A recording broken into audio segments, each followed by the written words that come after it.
up, guys? It's Midnight Club Gamer, and you're looking at the brand new menu screen for Gran Turismo 6. So this will be a short video.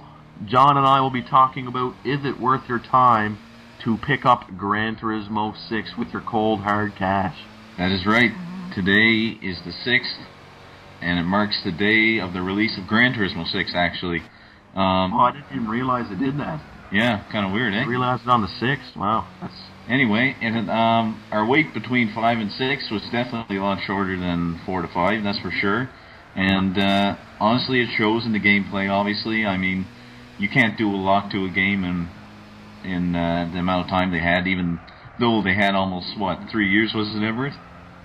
Yeah, but we'll be talking about, but there's a lot of small changes, well, actually very large changes, but they're just not visual, and I think that's what people need to realize. That's right. This game is really, like, Gran Turismo 5 was geared towards a very broad racing enthusiast, car enthusiast audience. Like, I feel like everyone can get in and have a good time. You can still do this in Gran Turismo 6. However, the modifications they've made to suspension modeling, tire modeling, just the overall feeling and handling of cars, it really gears it now towards like driving enthusiasts and people who really enjoy like the intricate details of racing a vehicle. Yeah, so the big changes in Gran Turismo 6, as you can see right here on my screen, different menu layout altogether. It's quite simple, in my opinion. It's very nice. Everything's just right in front of you. You don't have to go into like 50 different windows to get to the tuning section. It's just right there. So I think the menu design is really nice. I don't know what your opinion on it is. But yeah, certainly. Like it's really easy to look at. It's really easy to find what you're trying to find, and load times are actually quite a lot nicer. Yeah. So I mean, I guess the big main points of Gran Turismo 6 to make you buy it, the pros, really short load times, which is a great bonus from Gran Turismo 5. Gran Turismo 5 had horrendously long loading times. You could go make yourself a cup of tea before the race started. Car modeling is totally different. The physics of the cars, the suspension has been changed for the better. It is so much better now. Like, I can't explain it. Tire modeling is so much better. When you drive on comfort softs now, it doesn't feel like you're on ice. It actually feels like you have rubber on your rims, and a lot of different intricate details. But those are kind of the main points. Also, the lighting. The lighting in this game. They talked about the lighting in Gran Turismo 6, how it will be better, and I think it looks better. I think it does look better from Gran Turismo 5.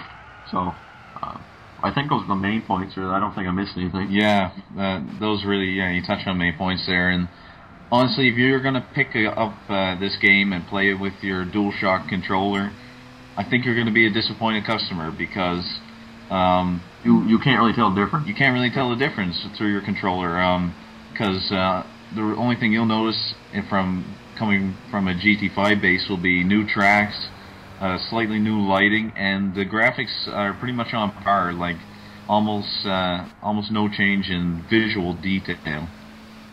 No, I do notice a bit more detail in backgrounds and stuff, but they've just been slightly enhanced. Other things, I think sound has been improved. Engine sound, I think, does sound a bit better. I've driven a few cars with turbos, and you can actually hear the turbo whine instead of just nothing. That's an improvement there. Tire squealing is a lot better. The tire squeal sound, you hear it a lot in Gran Turismo, so that sound's been improved. And yeah, there's a lot of improvements actually that are more subtle that you don't realize when you first look at it. So overall, would I recommend it? Would I recommend to buy it if you had a racing wheel? 100% yes. You'll notice a massive difference. It's a great game. It's fun. And I can just imagine all the updates and DLCs that they're going to have with Gran Turismo 6. If you have a controller and you like racing, I'd probably still recommend it. You just won't notice a lot of force feedback details and suspension that they did in the game. You won't notice that if you don't have a wheel. So I think that's just a major points win over there. I'll just quickly take you through the menus. You have your standard garage, you know, your stats and everything. It's on the left side of the menu. As you can see, this is your garage. I just have a few cars in here right now. And I don't think there's any B-Spec anymore, eh? I never saw B-Spec, however, you can't unlock online mode until you get Class A license, so it might possibly be a license or level-driven option. Yeah, well, in Gran Turismo 5, you used to have levels. I think you could max out at level 40. I'm not sure. In this one, I haven't seen a level yet. Yeah, I don't think there's a B-Spec from what I know. Well, B-Spec and also, like, you know, the driver level, like your own level.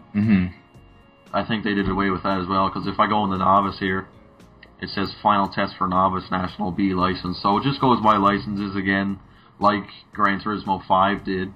And in the menu, you have your stats, then you have a nice section here for online.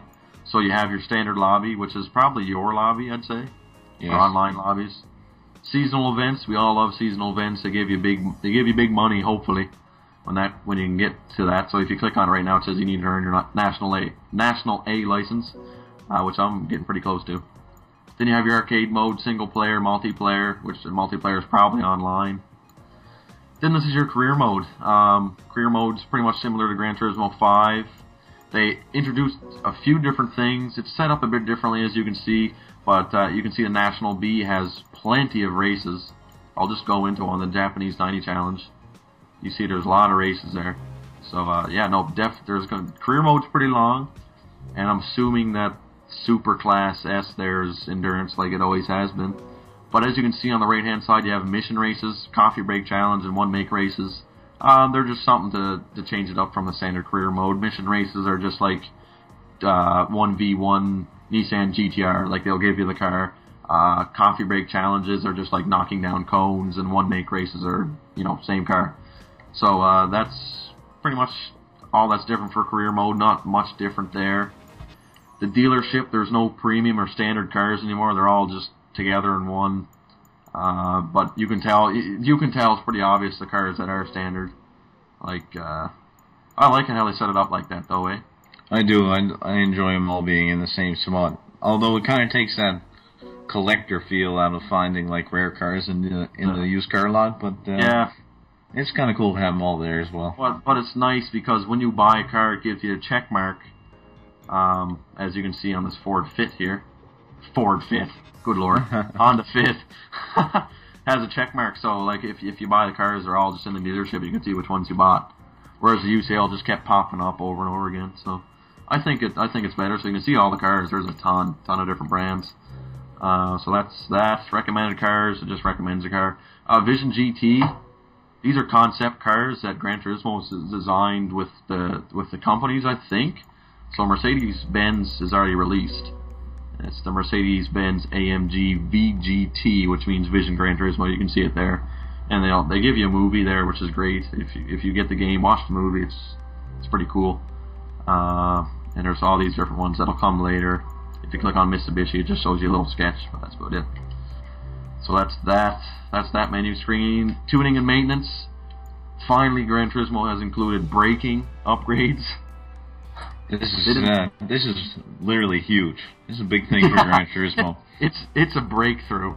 Gran Turismo 5 did not have any brake upgrades that I could see of.